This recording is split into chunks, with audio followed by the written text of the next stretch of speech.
निर्जला एकादशी के महात्म्य की तरह ही उसकी कथा भी रोचक और दिव्य है। इस कथा में महर्षि वेदव्यास जी ने पांडवों को 4 पुरुषार्थ जैसे अर्थ, धर्म, काम और मोक्ष को प्रदान करने वाले एकादशी व्रत के लिए संकल्प करवाया था। तब धर्मराज युधिष्ठिर ने महर्षि वेदव्यास जी से कहा, हे मुनि, आप सर्वज्ञ हैं। आपके द्वारा ही हमें 4 पुरुषार्थ की शिक्षा मिली है। हम आज आपके श्री मुख से एकादशी व्रत के महात्म्य की कथा सुनने के इच्छुक हैं। आप हमें ज्येष्ठ माह के शुक्ल पक्ष में आने वाली एकादशी व्रत के बारे में बताने की कृपा करें। तब महर्षि वेदव्यास जी ने कहा, हे वत्स, मैं तुम्हारे आदर भाव से अति प्रसन्न हूँ। एकादशी व्रत सभी अन्य व्रतों की तुलना में सर्वश्रेष्ठ व्रत है। एकादशी तिथि भगवान श्री हरि के सबसे अधिक प्रिय तिथि है। पद्म पुराण में भगवान श्री हरि ने सभी एकादशी व्रत के महात्म्य के बारे में विस्तार पूर्वक बताया है, किंतु एकादशी व्रत के कुछ नियम हैं। जो भी जन श्रद्धा भाव से अगर एकादशी का व्रत करता है तो उसकी इच्छा से अधिक फल की प्राप्ति होती है। यह व्रत हर जन को पूर्ण विधि विधान से करना चाहिए। इस व्रत में एकादशी तिथि के दिन सूर्योदय होने से द्वादशी तिथि के सूर्योदय होने तक अन्न ग्रहण करना वर्जित है। एकादशी तिथि के दिन प्रातः सूर्योदय होने से पूर्व यजमान को उठाना होता है और फिर गंगाजल या गंगाजल मिश्रित जल से स्नान करके अपनी दैनिक पूजा और आराधना के कार्य समाप्त करने के पश्चात घर में शुद्धि और सात्विक भोजन बनाकर निमंत्रित ब्राह्मणों को पहले भोजन अर्पित कर उन्हें उचित दक्षिणा देकर पूर्ण संतुष्ट करने के पश्चात ही स्वयं भोजन करना चाहिए। यही इस व्रत का पूर्ण विधान है। एकादशी व्रत की विधि सुन भीमसेन बोले, हे कृपा श्रेष्ठ, आपकी श्री मुख से एकादशी व्रत की विधि सुनकर मैं अत्यधिक यह व्रत करने हेतु प्रेरित हो गया हूँ। राजा युधिष्ठिर, माता कुंती, भार्या द्रौपदी, अनुज अर्जुन, नकुल और सहदेव इस पतित पावन एकादशी व्रत पर कभी भोजन ग्रहण नहीं करते और मुझसे भी यही आग्रह करते हैं कि मैं भी भोजन ना करूं, किंतु मेरा हर बार उनसे यही निवेदन रहता है कि मुझसे भूख नहीं सही जाती। भीमसेन की बात सुन महर्षि वेदव्यास जी ने कहा, हे वत्स, मैं तुम्हारी स्थिति को भली भांति समझता हूँ, किंतु अगर तुम नरक को दूषित समझते हो और तुम्हें स्वर्ग लोक अति प्रिय है तो इस अवस्था में तुम्हें दोनों पक्षों की एकादशी तिथि को भोजन का त्याग करना सर्वथा उचित है।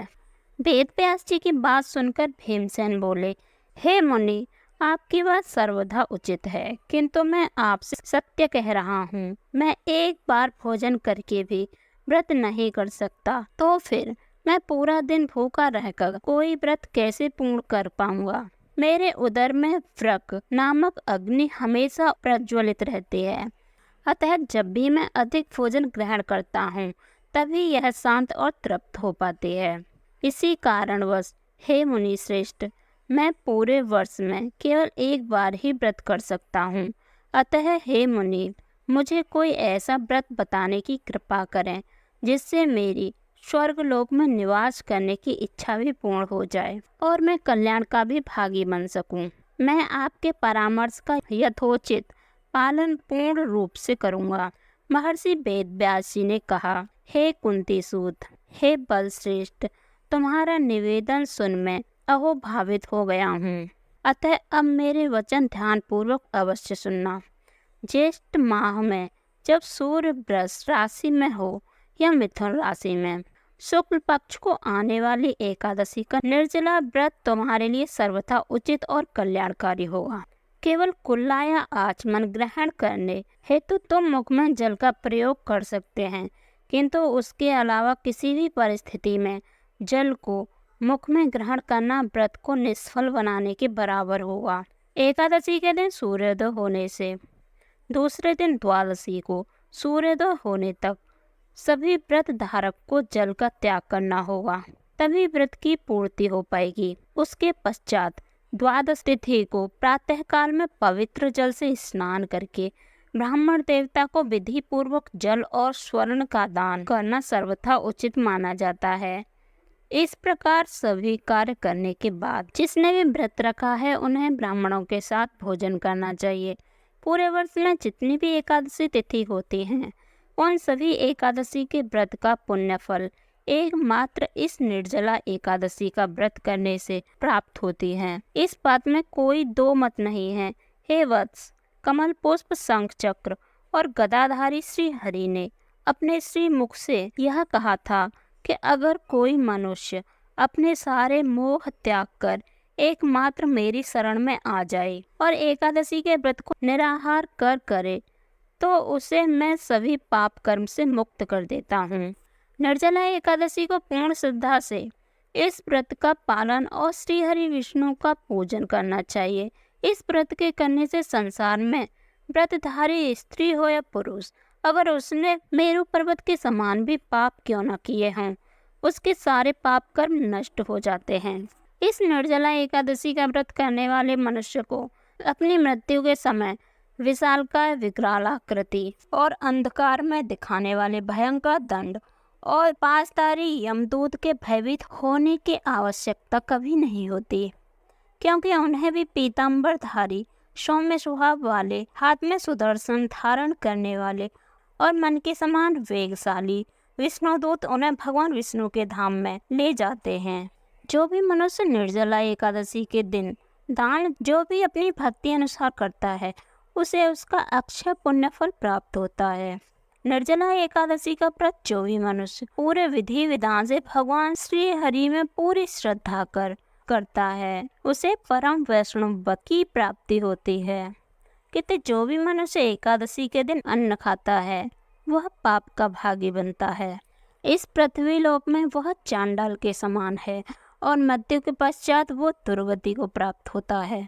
यही नहीं, जो भी मनुष्य ज्येष्ठ माह के शुक्ल पक्ष को आने वाले एकादशी तिथि पर उचित दान करता है उसे परम पद की प्राप्ति सहज हो जाती है।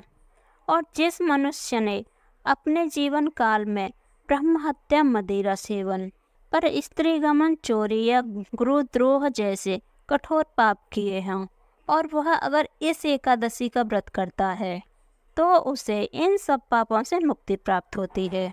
वेद व्यास जी ने कहा, हे कुंती पुत्र, निर्जला एकादशी के शुभ दिन सभी स्त्री पुरुषों के लिए विशिष्ट दान और कर्तव्य निर्धारित है। सागर तल में शयन करने वाले भगवान विष्णु का पूजन और आराधना कर जल में धेनु का दान करना चाहिए या फिर धृतमय धेनु या प्रत्यक्ष धेनु का दान करना चाहिए, सर्वथा उत्तम माना जाता है। द्वादशी के दिन उचित दक्षिणा और विभिन्न मिष्ठानों द्वारा ब्राह्मणों को संतुष्ट करना चाहिए।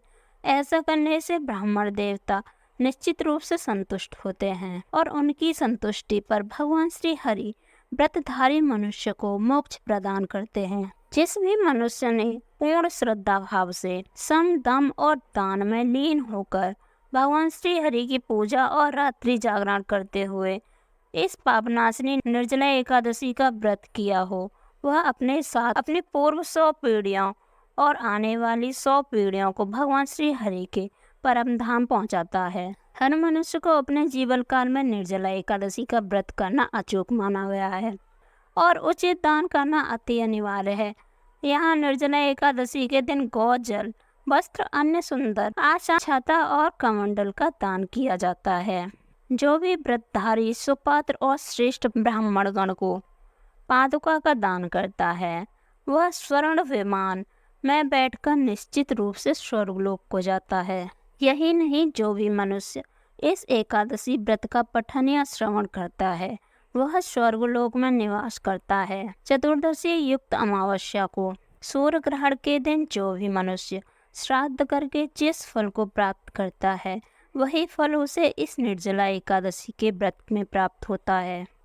सर्वप्रथम हर मनुष्य को दंत धावन करते हुए यह प्रण लेना चाहिए कि मैं भगवान श्री हरि की प्रसन्नता हेतु इस एकादशी को निराहार कर आचमन के अतिरिक्त अपने मुख में जल ग्रहण नहीं करूँगा। द्वादशी के दिन सर्वेश्वर भगवान श्री हरि का गंध, धूप, सुंदर वस्त्रों और पुष्प से विधि पूर्वक पूजन करके जल के घड़े के दान का संकल्प लेते हुए करना चाहिए। संसार रूपी सागर से हमें तारने वाले हैं प्रभु श्री हरि। इस जल के घड़े का दान करने से हमें परम गति की प्राप्ति करवाइए। हे महाबली भीमसेन, ज्येष्ठ माह के शुक्ल पक्ष में आने वाली एकादशी के दिन निर्जला व्रत करना चाहिए। इस दिन श्रेष्ठ ब्राह्मणों को आमंत्रित कर उनका पूजन करके उन्हें जल और शक्कर के दान के साथ साथ जल के घड़े का भी दान करना चाहिए। इस दान के फल स्वरूप मनुष्य श्री हरि के अधिक निकट पहुंच जाता है और परम आनंद की अनुभूति करता है। तत्पश्चात द्वादशी तिथि को ब्राह्मणों को आमंत्रित कर उन्हें सात्विक भोजन अर्पण करने के बाद स्वयं भोजन करना चाहिए। जो भी मनुष्य इस प्रकार विधि विधान पूर्वक इस पापनाशनी निर्जला एकादशी का व्रत करता है उसे परम पद की प्राप्ति होती है। महर्षि वेद व्यास जी के श्री मुख से यह वचन सुनकर महाबली भीमसेन भी इस व्रत को करना आरंभ कर देते हैं। उस समय से इस लोक में इस एकादशी को भीम एकादशी, पांडव एकादशी, निर्जला एकादशी के नाम से भी जाना जाता है। ज्येष्ठ माह के शुक्ल पक्ष की इसी एकादशी के दिन भगवान श्री कृष्ण ने माता रुक्मणी का हरण किया था। अतः इस एकादशी को रुक्मणी हरण एकादशी भी कहा जाता है। हिंदू धर्म में यह एकादशी एकमात्र ऐसी है जिसके करने मात्र से पूरे साल भर आने वाली एकादशी के फल प्राप्त हो जाते हैं। वीडियो अच्छी लगी हो तो वीडियो को लाइक जरूर करें।